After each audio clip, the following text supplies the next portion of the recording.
2015년 6월 8일 월요일 기도 17일째. 인시기도를 놓쳤다. 너무나도 피곤해서 새벽 3시에 일어나지 못했다. 결국 5시에 기상에 묘시기도에 다녀왔다. 아, 정말 피곤하다. 아무리 기도의 길이라지만 내 몸이 이렇게 고단할 줄은 몰랐다. 오전 9시에 다시 기도를 올리고 나니 오늘은 도당에 진호기 굿이 들어왔다. 굿이 끝날 때까지 밤 10시 반까지 중노동을 했다. 하지만 나만 수고비가 없었다. 공양주 언니와 이모님이라 부르는 보살님은 굿 이후 떡값도 챙기고 수고비도 따로 받았다. 그리고 둘이 찜질이나 하겠다며 목욕탕으로 가버렸다. 그런데 정작 굿의 힘든 일, 굳은 일은 전부 내가 했다. 그래서일까 마음 한구석에 서운함이 자리 잡는다. 사실 가만히 생각해보면 나도 이 도당의 손님이다. 100일 기도를 드리겠다고 직접 돈까지 내고 들어왔으면서도 친분이란 이유 하나로 이렇게 꾸준히 일을 도맡아야 하는 상황이 조금 억울했다. 나도 모르게 심통이 나고 스스로 바보스럽다는 생각마저 든다. 이게 나의 기도인가 아니면 짐인가? 하지만 곧 깨닫는다. 이것 또한 나 자신에 대한 공부라는 것을. 이러한 상황들 하나하나가 나의 업장을 닦는 과정이며 신령께서 나를 위해 내신 시험이라는 것을. 그러니 어찌 내가 어리석게 마음을 그릇된 방향으로 내몰 수 있을까? 신령님께 사죄하며 빌고 또 빌었다. 잘못했습니다, 신령님. 제가 어리석었습니다. 더 깊은 마음으로 모든 걸 받아들이겠습니다. 용서해 주세요. 놀랍게도 이 단순한 짧은 기도가 나에게 큰 평안을 가져다 준다. 오늘도 그렇게 내 마음속에서 다스림을 배우고 신령님의 뜻을 되새기며 하루를 마무리한다. 2015년 6월 9일 화요일 기도 18일째. 새벽 5시 묘시기도로 하루를 시작했다. 기도를 마친 후 공양주 언니가 어제 굿 이후 설거지를 같이 하자고 했다. 그러기로 했는데 갑자기 앞방에 계시던 최법사님께서 나를 부르셨다. 용궁각에 무언가를 해놨으니 내가 그것을 지키라고 하시는 것이다. 최법사님이 어쩌면 나를 콩쥐처럼 보시지 않았을까, 나도 모르게 그런 생각이 든다. 공양주 언니와 이모님은 아주 오래전부터 신딸 신엄마처럼 지낸 사이다. 나는 그런 깊은 관계의 중심에 들어갈 수 없는 위치에 있다. 말하자면 가까이 있으나 결코 속한 적은 없는 것이다. 그래도 이모님이 종종 나를 보살펴 주신다.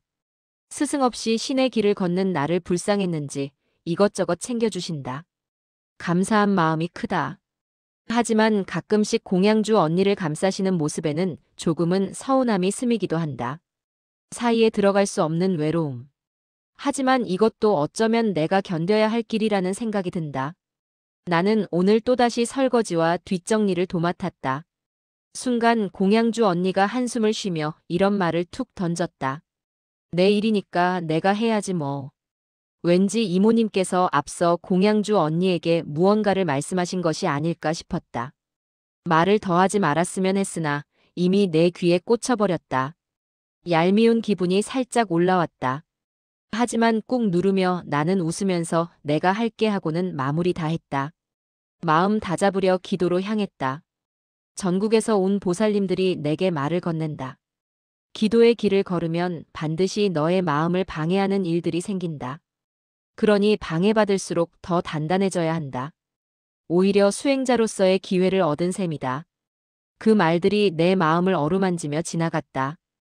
오늘도 그 길을 걸으리라 다짐한다. 2015년 6월 10일 수요일 기도 19일째. 무더운 날씨에 아침 5시에 일어나 묘시기도를 드렸다. 오전 9시 기도 후 나는 한숨 돌릴 겸 커피 한 잔을 들고 텅 빈 공간에 홀로 앉았다. 이어서 점심 공양을 마친 뒤 설거지와 청소를 시작했다. 화장실, 도당 마당 청소까지. 어디 하나 손길이 닿지 않은 곳이 없도록 모두를 닦고 비우고 정리했다. 땀이 온몸을 적셨지만 어느새 나의 마음은 그 청소를 마치며 더 맑아지는 듯 했다. 청소하느라 오후 3시 기도는 놓쳤다. 하지만 괜찮다. 신령님은 이미 내가 무엇을 하고 있었는지 아실 테니까. 오후 5시 기도에서는 108배를 올렸다.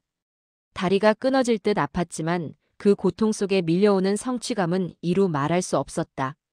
딱딱했던 내 마음이 조금씩 풀어지고 기도의 힘이 나의 내부로 스며드는 듯 했다. 땀에 젖은 몸을 샤워로 씻어내고 저녁 공양을 준비했다.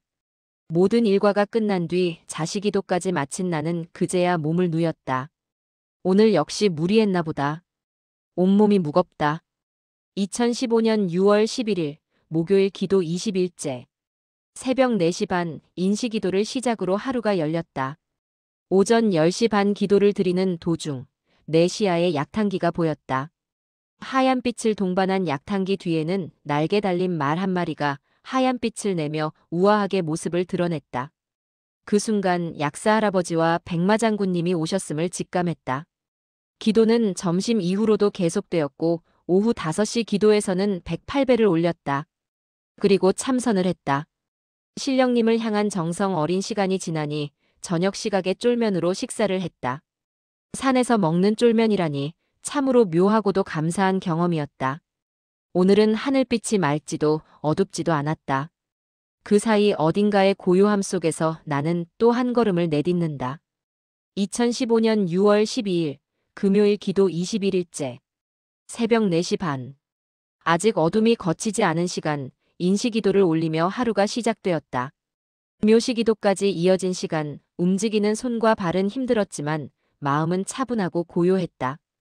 기도를 마친 뒤 해우소와 선왕단기를 청소했다. 아침 공양을 마치고는 바로 11시 기도에 들어갔다. 몸을 쓰고 나서 다시 앉아 기도를 올리니 나의 정성이 한층 더 보탬이 되는 것만 같았다. 점심을 먹고 설거지를 마친 뒤 방에 들어와 또 다른 작업에 몰두했다. 구능배를 만드는 손길은 조심스러워야 했고 시간이 얼마나 흘렀는지도 모른 채 그 작업에 온전히 집중했다. 오후 5시 기도에서는 108배를 올렸다.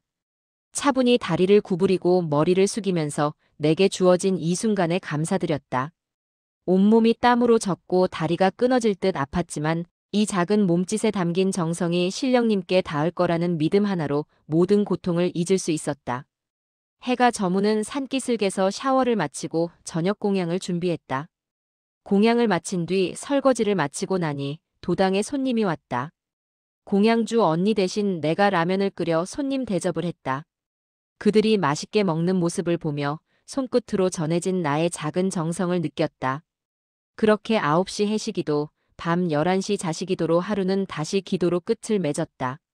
오늘도 기도가 아니었다면 나는 이미 무너졌을지 모른다. 2015년 6월 13일 토요일 기도 22일째. 오늘은 늦잠을 잤다. 한참 동안 눕고만 싶다는 마음이 온몸에 가득했다. 왜 이렇게 피곤한 걸까? 기운이 점점 떨어지는 것 같았다. 하지만 이런 생각으로 하루를 보낼 수는 없었다. 없는 형편에 100일 기도를 작정하고 어렵사리 이곳에 왔다는 사실을 떠올리며 다시 마음을 추슬렀다. 나에게 주어진 이 시간은 그 무엇보다 소중하며 한순간도 게을러져서는 안 되었다. 오전 9시 기도를 드리고 화장실 청소를 했다. 점심에는 내가 직접 라면을 끓였다. 설거지와 뒷정리를 마친 후 오후 3시 기도에 들어갔다. 그날의 기도 중 나는 한 가지 장면을 보게 되었다. 나무로 만들어진 쟁반 접시에 밤과 대추가 담긴 모습이었다. 밤은 견고함과 중심 잡힘을 상징하며 마음을 굳건히 하라는 신령님들의 뜻으로 해석이 된다. 대추는 빠른 성취와 기운을 돋우는 축복으로 읽힌다. 이 모습을 보고 나는 생각했다. 신령님께서 지금 나의 기도를 응답하시며 잘 가고 있다는 신호를 보내주고 계시는 것이라고. 기도 후 신령님께 감사의 기도를 다시 한번 올렸다. 오후 5시 기도에서는 또다시 108배를 올리고 참선에 잠겨서 쉼 없는 마음을 정리했다. 차갑게 흐르는 저녁 공기가 가라앉으며 하루가 저물었다. 밤 9시 해시 기도에 이어 자시 기도 역시 끝없이 이어진다. 나의 기도가 신호등처럼 불빛을 비추며 신령님의 길로 안내하고 있었다. 감사합니다. 2015년 6월 14일 일요일 기도 23일째. 새벽이 밝았을 시간이지만 피곤에 지친 몸은 인시기도에 일어나지 못했다. 6시 반에 겨우 눈을 떠 묘시기도를 올리며 아침을 연다. 어찌나 졸린지. 몸도 마음도 무거운 하루는 여전히 쉽지 않다. 오전에는 9시 사시기도를 올리러 갔으나 기도 중에도 졸음이 쏟아졌다. 이런 나를 무겁게 내려앉히는 비가 오전 내내 3시간 동안 도당을 적셨다.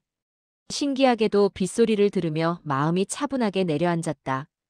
11시 45분쯤 수제비 육수를 끓이기 시작해 12시 반즈음 공양을 했다. 내가 이 길을 들어서기 전 수제비 식당을 운영했던 적이 있다. 그래서 사람들은 나에게 실력을 발휘해 보라며 말씀하곤 한다.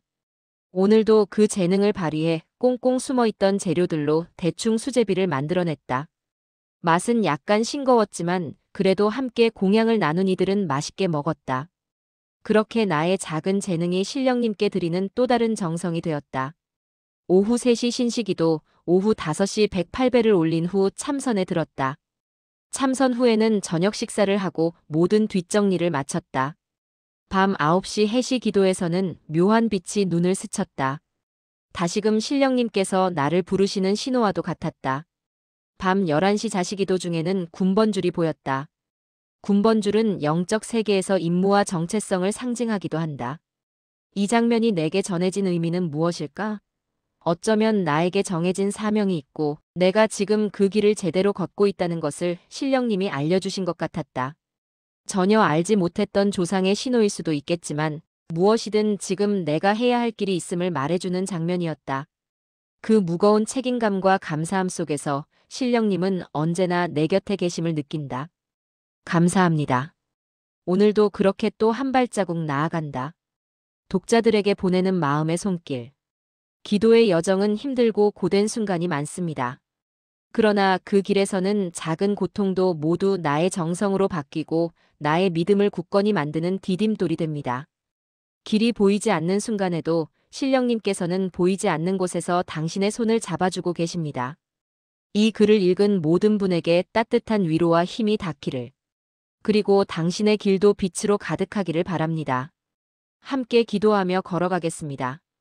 이 기운이 여러분의 삶에도 깊은 울림으로 전해지기를 바랍니다. 여러분도 혹시 삶에서 겪었던 영적인 체험이나 소중한 깨달음이 있다면 댓글로 자유롭게 나눠주세요. 우리는 모두 각자의 여정을 소중히 여기며 서로 응원하는 빛의 동반자입니다. 빛의 숨결로 오늘을 비추세요. 다음 에피소드에서는 이 새로운 여정의 이야기가 펼쳐집니다. 구독, 좋아요, 그리고 알림 설정은 여러분의 작은 관심과 사랑이지만 저에게는 이 영적인 여정을 이어가는 큰 힘이 됩니다.